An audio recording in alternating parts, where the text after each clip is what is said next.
Welcome back into another episode of the Daft on Draft podcast. As always, I am your co-host, Corey Kinnan, alongside James Foster. And as promised today, we're going to be talking some guards. So we've got 6 guards we're going to talk about here.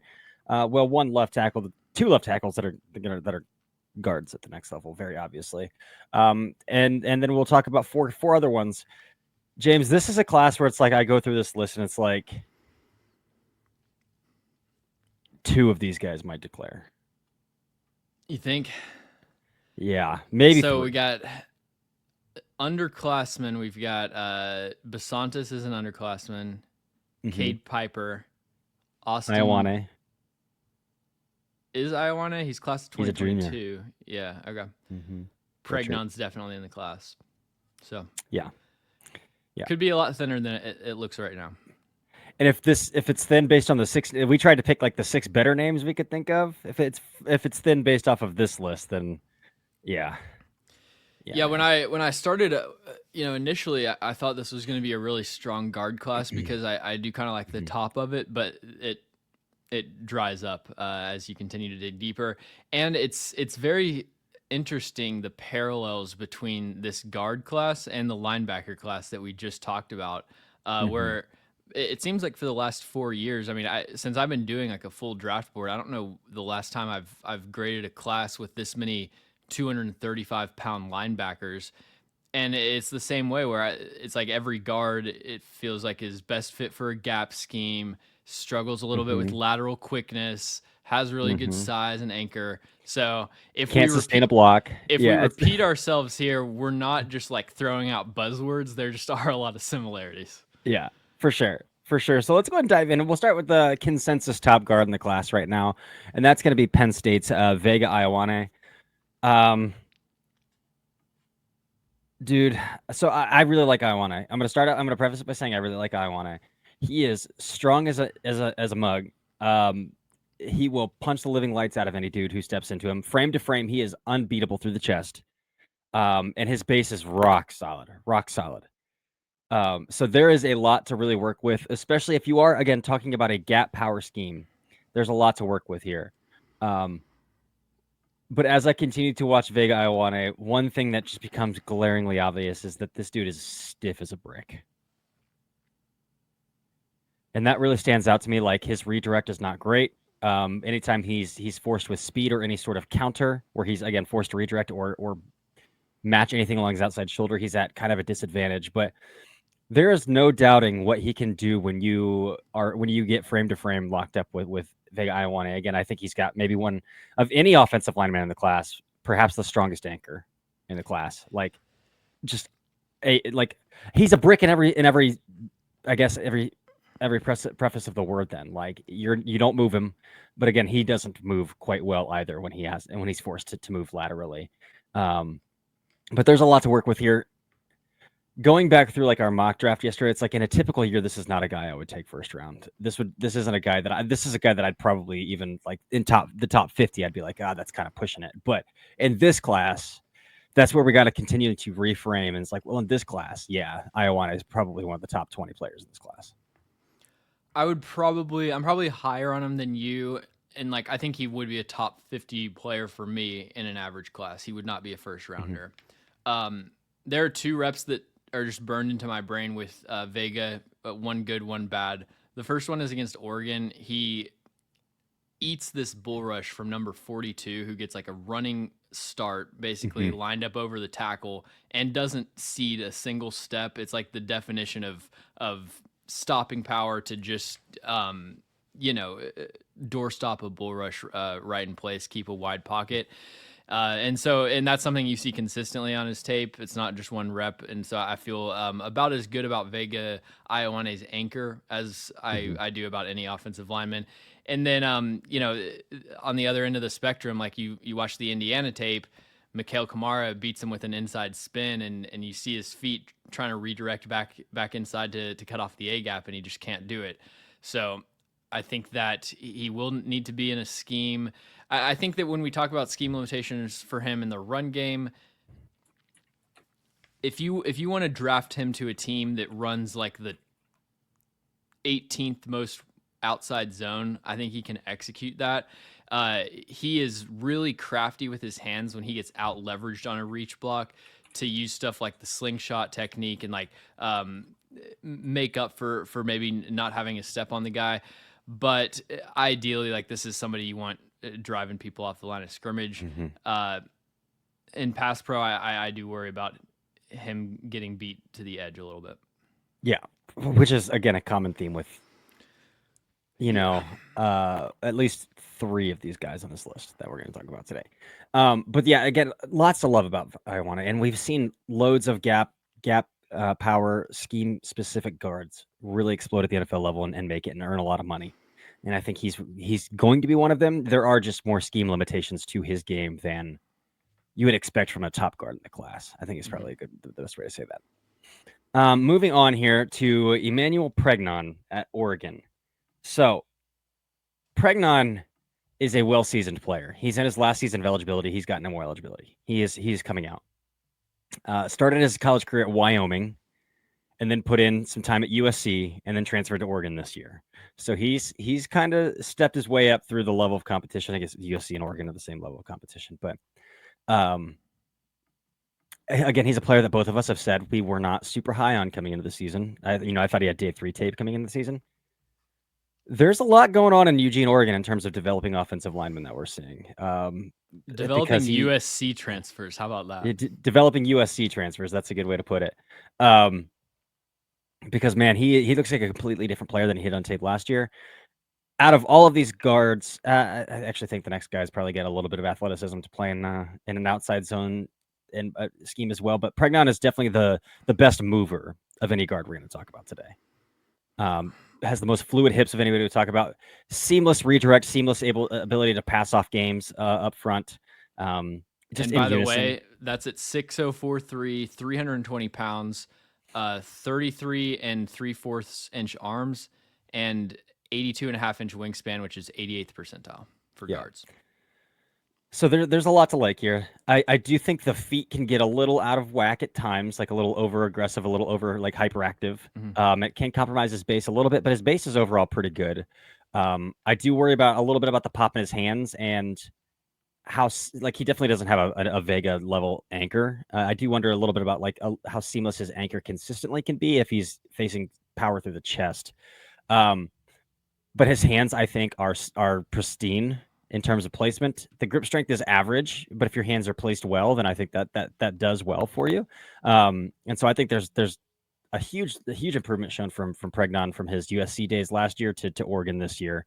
And I know you are extremely bullish on Pregnon, so I'll let you nerd out here from here on out. It's funny. I checked my ratings for Emmanuel Pregnon. The only rating that I have as below average for a guard is grip strength in terms of pass pro. And then I think the torque in the run game, I gave him a 41, and balance, I gave him a 38. So those are kind of the 3 weaknesses that I see. But like you said, as far as the top of this guard class, he is the best fit for an outside zone scheme.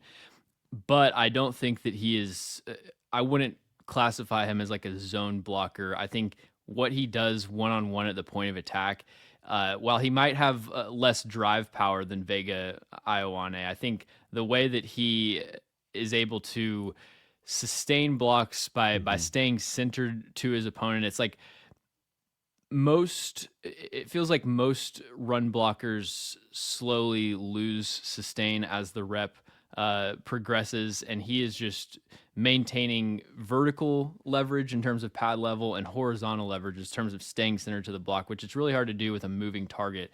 And it's why he is consistently getting like 4 to 5 yards of displacement on down blocks. And you don't have the like massive swings that you get with some other guys with more raw power, where they might have more dominant reps at the point of attack, but then they're falling through just as many blocks. I had in my notes, I think that there are sometimes he will inside hand punch and then leave his outside hand exposed and give the rusher something to hook and win the edge. Mm-hmm. And those were the two like clean losses that I saw on his tape was due to that. But yeah, he's my guard one. I think that it's just incredibly clean tape. He's an incredibly well-rounded prospect that just doesn't have a lot of red flags outside of the 2024 tape, which I remember watching because I was doing the Jonah Monheim eval, and I was like, let me keep an eye on Pregnon because he'll be a guy next year just to know if I like need to go back to him. And I realized quickly, like, yeah, this is not a guy worth watching. But happened with Bear Alexander. It happened with Emmanuel Pregnon. This is just the USC rehabilitation clinic in Oregon. I guess so. I will say as well, he had one of the cleanest scoop blocks in the Iowa game that I think I've ever seen. Oh yeah. Which the Iowa defender was pinching a little bit inside, like angled inside. It's like one of the I think it's the first drive of the game, but he pulls around and he scoops him out like seamlessly, and then drops his hips and like frames off a rush lane. And I think that's worth mentioning as well. Even if I don't think that he has. I don't think he has as much displacement power as I think that you probably do, but he has a strong enough core, and you mentioned the body placement to frame off rush lanes at a high level. I don't think it's like overwhelming drive power is a thing. Like it's not him just firing off the ball and like you're gone. It's firing off the ball, sustaining the block for 4 seconds, and you're going from the line of scrimmage and like gradually creating that displacement. So yeah, I would give somebody like Vega and even Austin Siereveld maybe more just pure power at the point of attack. Mm-hmm. Yep. All right. Moving on to Texas A&M's Chase Bisontis here, a true junior, another player who could very well go back to school. We know that Texas A&M is loaded with cash. All of those Texas big schools are, so they can make him an offer and he could go back. We've talked on this podcast that Chase Bisontis might be the best pure pass protector of any player in the country, of any offensive lineman in the country. If you strip away all other elements of his game and you just leave in pass protection, his base is really firm. Probably the best hand fighter in the class. I think he's got a strong punch and his grip strength is good. Like in terms of pass pro, there's not a lot to hate. And then you turn on some run game reps, and the guy's consistently out on his skis. He spends a lot of time on the ground in the run game. And I think he's just trying to land a heavyweight blow every time he run blocks instead of, controlling the pacing a little bit more, staying frame to frame, and being a little more controlled in his punches. But I'm a big fan of Chase Bisontis in this class, in this guard class, because again, I think having an elite pass protector trumps being a good run blocker. And I think some of those run blocking stuff can be developed if you just tell him to keep his eyes up a little bit more and control the pacing a little bit. Because I think, and we'll talk about this in a couple of players as well. There's one thing about being a really good athlete, but if your pacing is way too hyperactive and you're overshooting landmarks, then your athletic profile doesn't matter as much. But with Bisontis, man, the hands are spectacular. The snatch trap, the ability to counter and hand fight and win back inside leverage. Just some really beautiful reps on tape from Bisontis, the starting left guard for Texas A&M.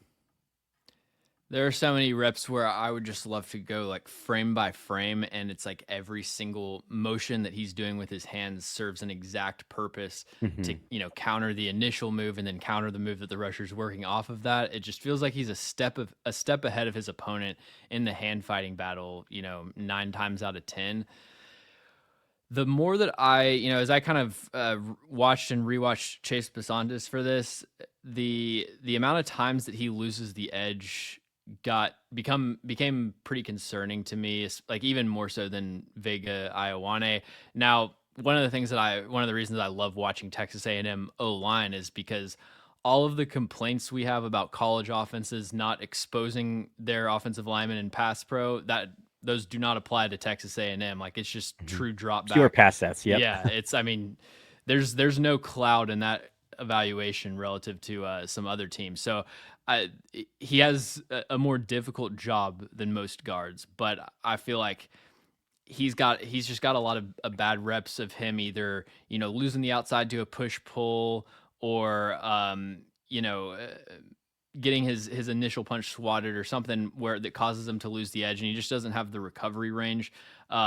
So I think that he would be firmly in this class, firmly in the second round conversation for me. But that being said, the hands are phenomenal. I think the anchor is decent, but what is so special is the way that his hand usage solidifies his anchor, and like when somebody's trying Hides to his chest. forklift him, he's prying that off and like not letting that gain any steam. He has an answer for everything, and it positively impacts every phase of his game. And then the other thing I would say is the timing with the hands is excellent as well with the initial punch. In the run game, I do think that he has a lot more positive reps than somebody like Caleb Lomu, who I feel like I was very disappointed in what he does as a run blocker. He's a tunnel digger in outside zone for sure. Even though he doesn't have exceptional range, he does win play side shoulder and then drive people off the line of scrimmage. But we've talked about the balance a lot. Like when he's pulling, it's you kind of have to like look through, like cover one eye, because it's it's not going to end well when you see him start to lose balance. That makes him very easy to shed at the second and third level, because he isn't fitting up those blocks with a ton of control, and so a lot of times the safeties or linebackers are able to get the first punch and release contact. So yeah, I think that run game is probably going to be below average if I had to guess. Yep. Agreed. Oh, and the other thing in my notes, like I said, I think that he's a capable zone blocker, but to win play side shoulder, he really has to sell out and sacrifice his balance. So if it's a run, if we're running stretch zone and the running back's hitting the C gap, breaking it outside regardless, then that's fine. But if you're running wide zone where the running back's reading the cutback lanes, it's so easy for blockers to shed back into that cutback lane because he's leaning so far out to the front side. Yep. He's out over skis quite a bit in the run game for sure.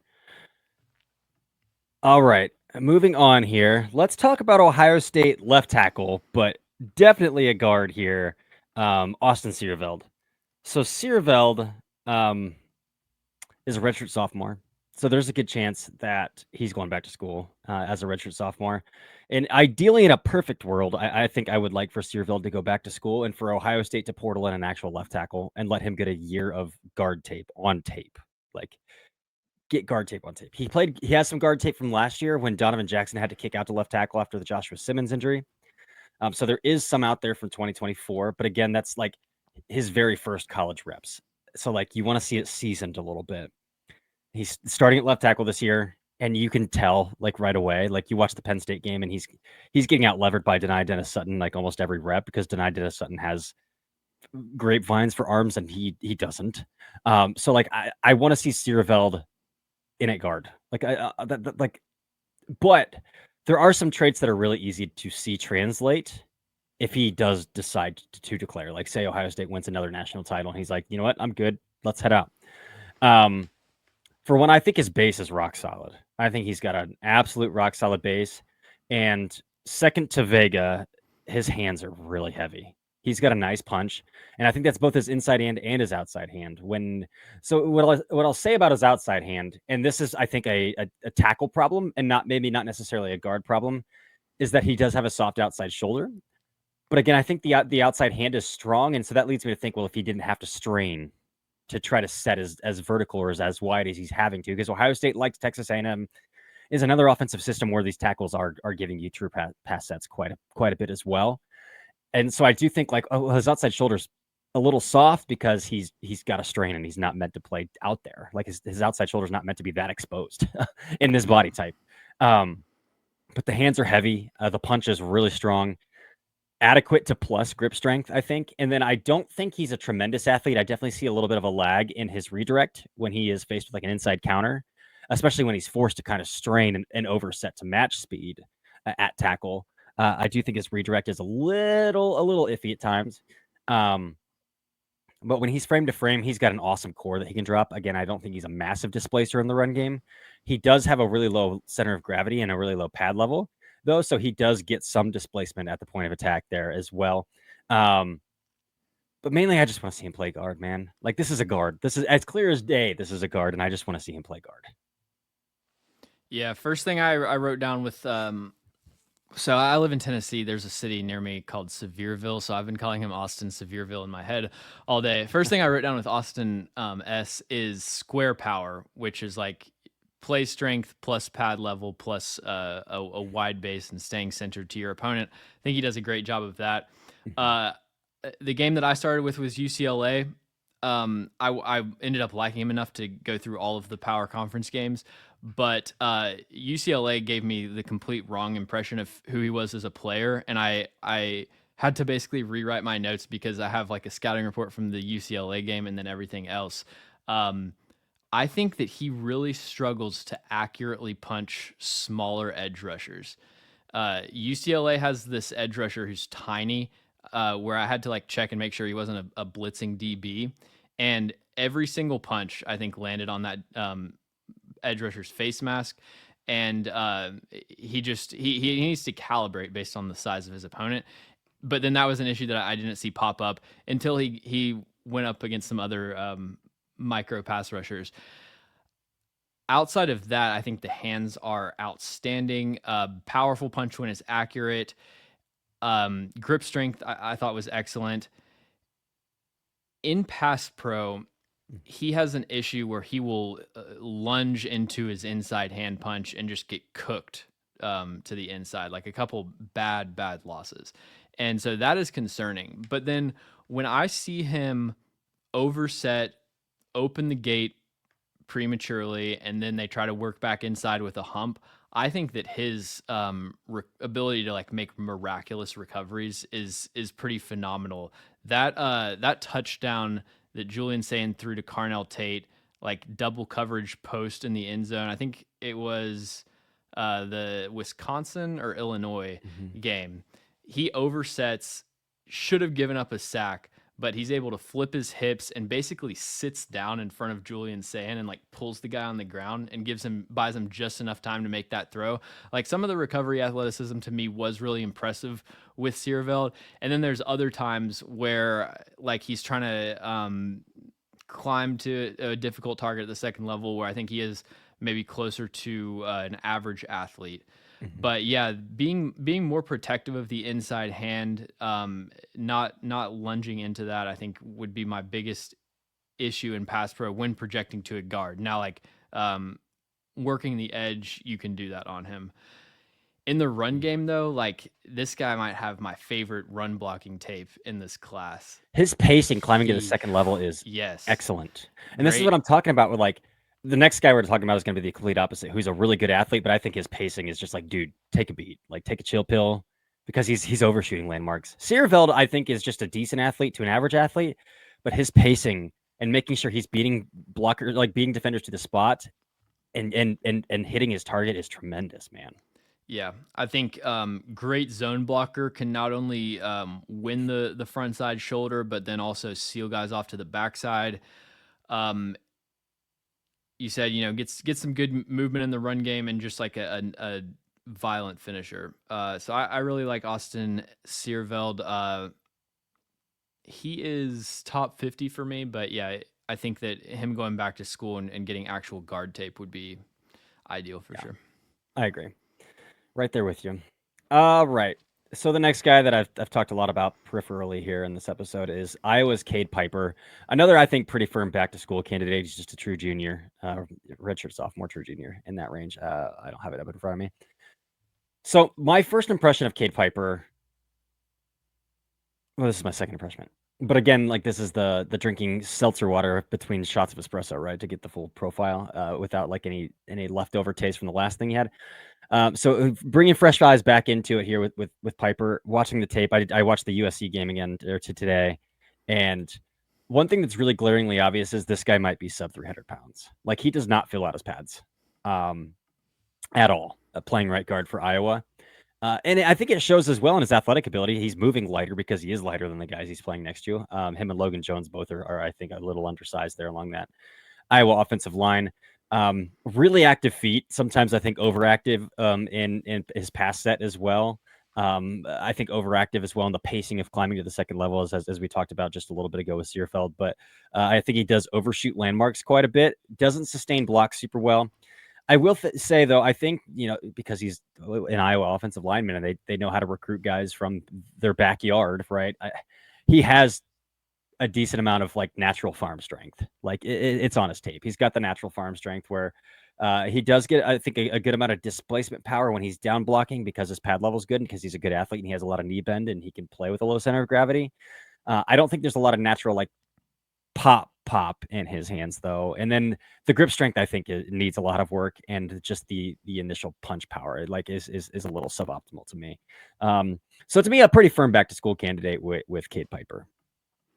I think Iowa can literally just put anyone in there and they'll be like at least a decent run blocker, because they I was watching USC tape, and then I think Bo Stevens went out. They bring in number 64. I don't even know his name.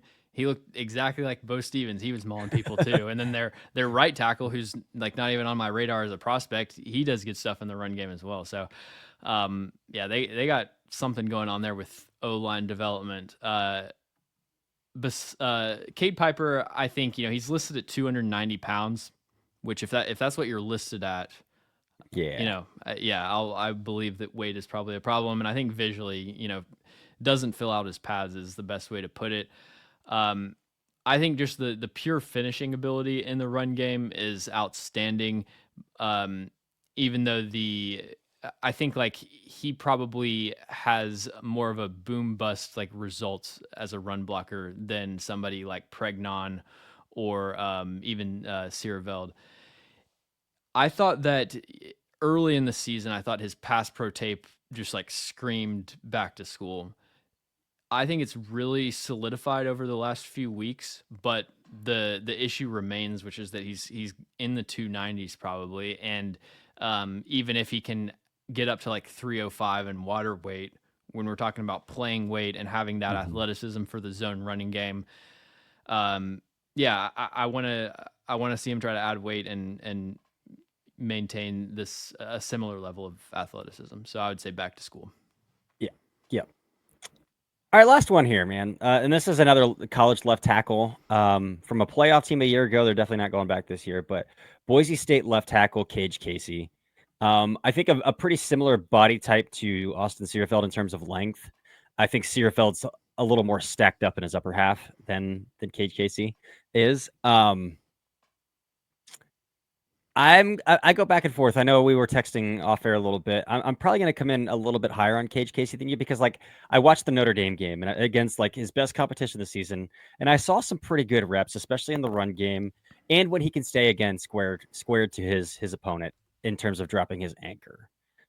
But then you go to the Fresno State game and there's a lot of bad stuff. But again, that Boise State offense is doing so much run action. They're doing so much boot. They're doing so much like moving pocket stuff that it's hard to get kind of a good grip on. The amount of true pass sets on his tape are pretty minimal to really get a good grip on him. But what I did see is he's not a great sustainer in the run game. I think they're for a guy who is, I think, as hyped as a small school or a non-power 4 school offensive tackle can be, which I would say Kage Casey is in this class.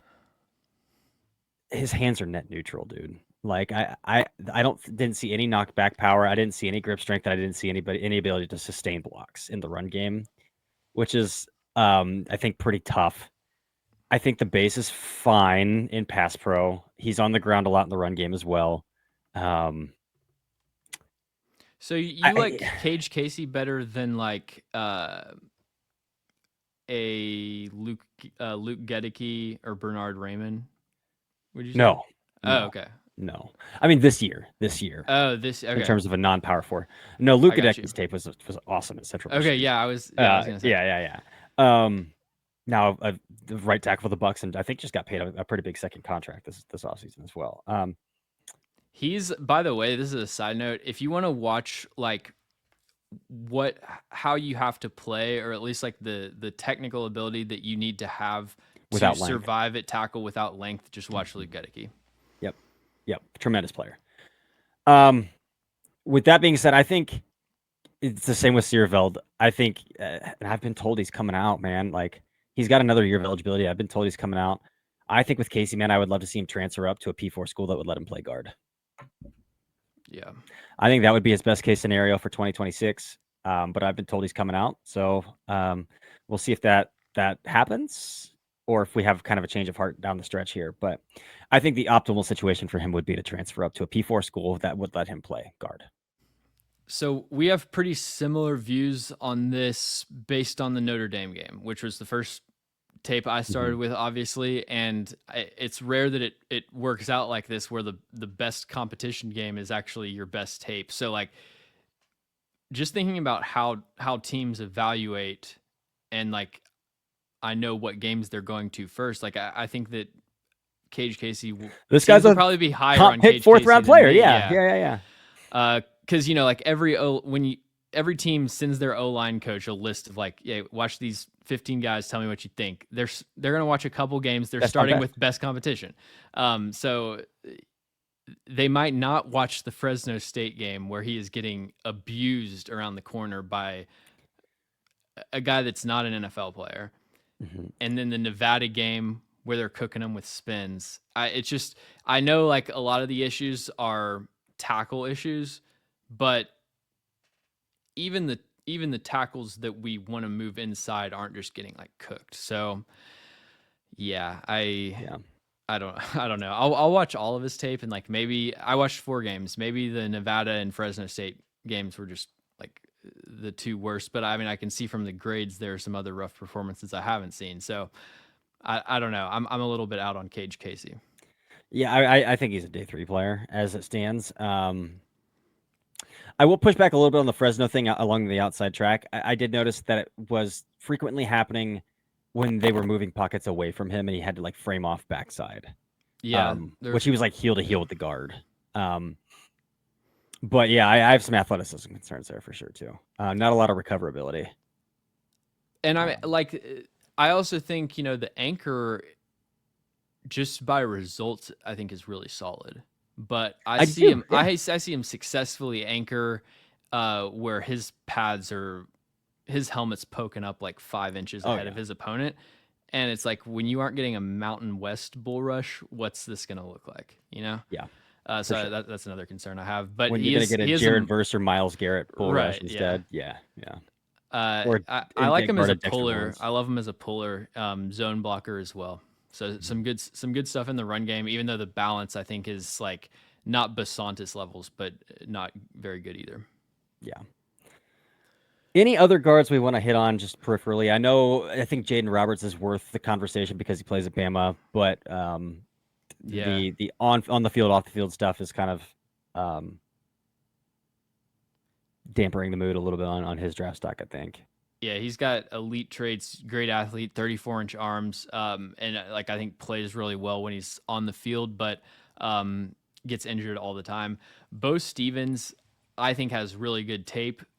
31.5-inch arms is going to put a cap on where he goes probably, but it wouldn't surprise me if he ends up being a capable starter as a day 3 pick. Let's see if there's any tackles that, we talked about Francis Mauno in the last episode. I think he's probably a guard in the NFL. Same thing with Caden Proctor. Other tackle to guard converts, I mean, Brian Jennings Parker Dunker, II, Alex Harkey, Brian Parker II. I can stick Harkey at tackle, mainly because like, I don't think his play strength is good enough to just be square to like frame to frame with a defensive tackle every game. So like, I think he's like a 6th man off the bench, 6th, 7th guy. 32-inch arms to me for a tackle. But he has that record. Not even have good tape at tackle. He does have the athleticism. I agree with that. Yeah. I think that's it as far as the guard class. I'm sure there will be guys that. The last one I would also throw in there would be Keelan Rutledge at Georgia Tech. Oh yeah, who's an absolute mauler, but like, he's a mauler in like the most like he just sees red all the time, right? So like I don't think he's fundamentally strong as a guard, but like he just wants to bury everybody. So I think you can work with that. I think there's definitely a place to work with that and try to refine that and sharpen it up a little bit. I think he's kind of stiff in the knees as well, so his pad level's pretty high. But he's a fun player at the very least with heavy hands, and he's definitely a mauler. Yeah, he will definitely be the next guy that I watch. All right, man. Well, we just talked for 34 minutes on guard play this episode. Again, we'll be back tomorrow breaking down week 13 and what we got to look for with some bold predictions as always, as we've done the past 2 weeks here. So I don't think either of us have hit on a bold prediction yet so far through 2 weeks of doing this. I hit on my Iowa rushing average. Oh, you did. Yeah. So you're 1 of 4 and you're batting 250 and I'm batting 0 still. Again, the way we're looking at this is like a batting average though. So 250s, that's average. That's pretty decent. Because again, we want to be bold. All right. Well, James, I'll see you tomorrow, man. See you. We'll chat it up. All right. Until next time, this has been another episode of the Daft on Draft podcast. See ya.